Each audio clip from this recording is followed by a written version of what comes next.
Hey everyone, welcome back to another video and welcome to the den. Today I'm going to be talking about why I think TJ Hockenson is going to be a top 3 tight end in the 2021 NFL season. So let's get this started. So first off, I want to talk about TJ Hockenson's 2020 season, where he had 67 receptions, 723 yards, 6 touchdowns, and 10.8 yards a catch. So the big reason is he's progressed in the last 2 years quite well. He went from 367 yards to 723 yards, 2 touchdowns, 2 6, and a long of 39 to 51. And that's really kind of like, I guess, the big stats for him. TJ even has a couple nice games that I want to talk about. Like in 2019, for example, I want to start there. His Arizona game, he went 6 for 9 for 131 yards, 21.8 yards per catch, and 1 touchdown. Hockenson, when you actually used, was explosive. And then, of course, he also got hurt in that KC game. And then 2020, he got consistent. He got very consistent and got better. He was mostly a 50 yards a game kind of guy. 56 yards, 1 touchdown. 62 yards, 4 for 4. 53 yards. This time he got a touchdown. Touchdown. 59 yards. Touchdown. 65 yards. Touchdown. 68, 89, 84. Touchdown. Like that. He was a pretty consistently good player these last year for TJ Hockenson. I think he can take that final leap. In regards as to why some people say, okay, but why did he never explode these past 2 years with the Lions? Well, I'm going to talk about why. Darrell Bevell does not like using tight ends. If we go to his time in Minnesota, look at the stats for his top tight ends. 46 receptions, 386 yards, 1 touchdown. 27 receptions, 323 yards, and 1 touchdown. 42 receptions, 596 yards, and 7 touchdowns. 56 receptions, 566 yards, and 11 touchdowns. And in regression season, 47, 530 yards, and 2 touchdowns. Zach Miller, 25 receptions, 233 yards, etc., etc. He only had 1 good season from both. Jimmy Graham was a good player, and he only had 1 season of being amazing. And then this guy, I can't even pronounce his name, only had 1 season. He barely used his tight ends. But I truly think Hockenson, in his limited amount of time, showed how good he can be. He earned a 70.9 as a run blocker for Pro Football Focus. And if we look again, look how much this guy is barely used. He had 2 games getting over double digits. And if you, for example, a game that they should have used him more was the Houston game. 5 of 8, 89 yards. He totally could have exploded a lot more in that offense. Yet they refused to use him. Chicago, Green Bay. And if you actually watch the impact of the game, they just, I guess per se, he gets 1 big play, and then they don't use him for the rest of the game, then they dump it off a couple times. They just did not use Hockenson. They used Hockenson as more of like a safety valve, other than 1 play, and then mostly as a blocker. But I think that's going to change under Anthony Lynn, during his time in 2016 with Buffalo and his time in Los Angeles. Compare. If we go to Hunter Henry, he was used 76 targets, 93 targets, 63 targets. Of course, his stats aren't insane, but he was, of course, used. Now, of course, he also had Antonio Gates to compete with for some of those targets.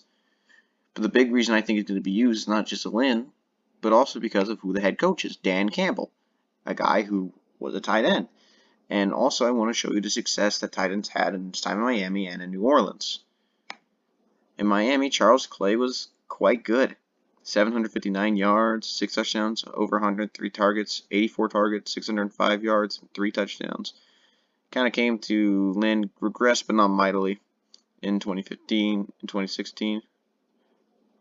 But if you see, Lynn also improved Clay's yardage and touchdown totals slightly, but not majorly. And then for Dan Campbell, when he became the tight ends coach for New Orleans, 705 yards, 9 touchdowns, 504 yards, 7 touchdowns, 16.4 yards per catch, 13.4, 65, and 60. They use the tight ends when they need to be used correctly. He was a tight end. That's not even counting the fact they also had Josh Hill targets and all that jazz. And my big thing is, if you also look at TJ Hockenson, this guy's saying he's studying Calvin Johnson film, heading into his big year 3, according to MLive. And he's even going to a tight end summit. This guy is literally training with the best, and he's studying the best. And he's only gotten better statistically every single year. I really, really, really like that. I like this guy's so determined. Another reason I think that TJ Hockenson is going to be big next season is tight ends were used quite immensely these past couple of years by Jared Goff during his time in Los Angeles. 89 targets for Tyler Higbee, 734 yards, and 3 receiving touchdowns. That same year, 2019, 60 targets for Gerald Everett, 408 yards and 2 touchdowns. 60 targets, 521 yards, 5 touchdowns. 62 targets, 417 yards, and 1 touchdown. And if you can look at Tyler Higbee in 2019, when Sean McVay actually allowed Goff to use Higbee as more than just a safety valve. Oh, that was not what I wanted. Okay, there we go. 2019. Look at that final stretch of how good he was with Goff. 107, 116, 111, 104, 84, 1 touchdown, another touchdown. Consistent amount of targets were given. It's just insane.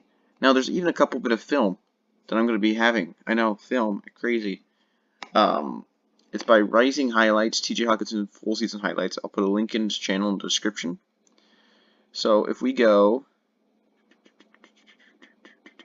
let me see if I can find. That's not it. If we go here, look at this play. He's just open and he powers his way through. That's on Danny Trevathan. And if we go, let's see, can I find the Houston play?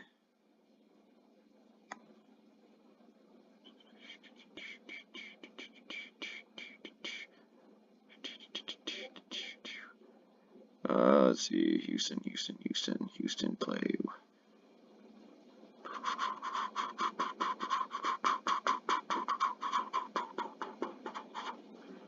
Promise I'm trying to find this, guys. That's one of the main reasons I don't like to do film. I'm not great at finding my timestamps. You know, I should be better about that. Is this Houston? Oh, here it is. Here's his Houston play. Okay, so Matthew Stafford, he gets a flea flicker from Jamal Agnew. Stafford launches it straight to TJ Hockenson. Despite the fact Stafford underthrew him, he goes and gets himself a big time amount of yards, and it took a bit for him to get down. And if we go to this play against Carolina, Stafford throws it. Perfect throw to Hockenson. He gets himself extra yards, breaks a tackle, takes forever to get down. He showed some promise. Now, the only thing I will say that I have noticed from TJ Hockenson film is, let's see if I can find it again, is he often, oops, not going to do that. He often, like, falls down. So, let's see if I can find it. Is this here?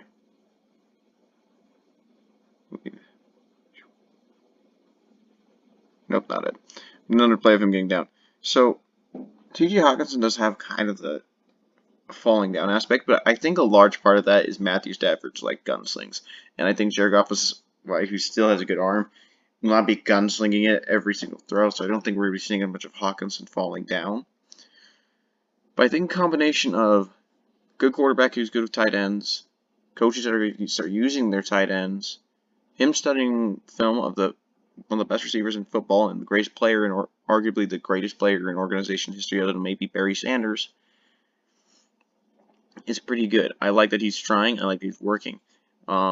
He's being energetic with his quarterback, praising Goff. He's building that chemistry with him. I like that these coaches are all wanting to say that they're going to use him. He's got power. He's got the size. Even another interesting thing, I don't know here, is looking at Travis Kelce. If we go to his stats,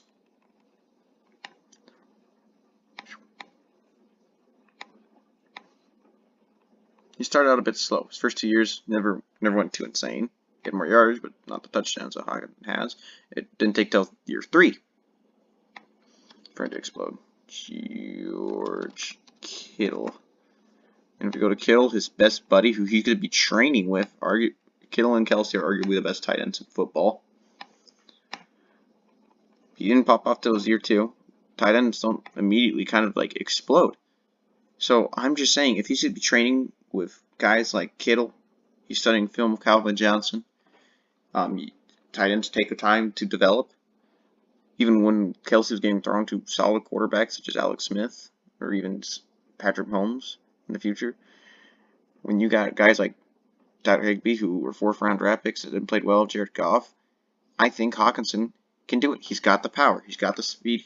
He's putting in the effort. He's working with people. He's studying the film. He's progressed every single year. I'm excited to see what TJ Hockenson will do. I think he'll be a top 3 tight end in the 2021 NFL season. Welcome to Den, guys. See you in another video.